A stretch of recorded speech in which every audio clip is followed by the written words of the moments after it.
Guck mal, da ein paar schöne Zwiebeln. Für was sind jetzt die? Die sind für Zwiebelringel auf die Käseweckler nachher. Die sind extra ganz milde, damit es dann auch trotzdem gut schmeckt. Ja, Zwiebel, wenn man so anbratene Zwiebeln... Die werden nicht anbraten, die sind aufs Käseweckler, aber da Ja, Vorsicht, das ist ja wenn nicht ich für ein an Zwiebel, dann Gehaltsbrot. denke ich immer an Zwiebelbrot. Zwiebelbrot. Nicht ja? mal unbedingt ein Zwiebelkuchen. Aha. Ein Zwiebelbrot. Ich weiß nicht, wem es auch so gegangen ist als Kind. Also bei uns war es schon so, da hat es halt sonntags ein Brates gegeben.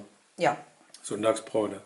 Und der ist ja Sonntagmorgens gerichtet worden und die ganze Vorbereitung. Die ganze Zwiebel mit dem Fleisch noch anbraten in der Bratpfanne. Und da hat meine Mutter noch immer wieder mehr Zwiebel genommen, dass ein Haufen übrig waren dann.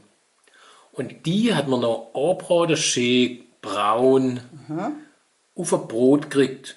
Und das war noch das Zwiebelbrot.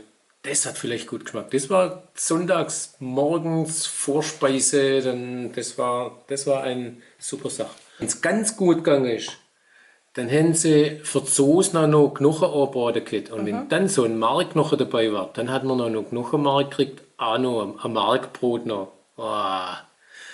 Mega vielleicht viele nicht und manche meinen, das ist vielleicht komisch, aber so Knochenmark auf dem Brot, das ist klasse.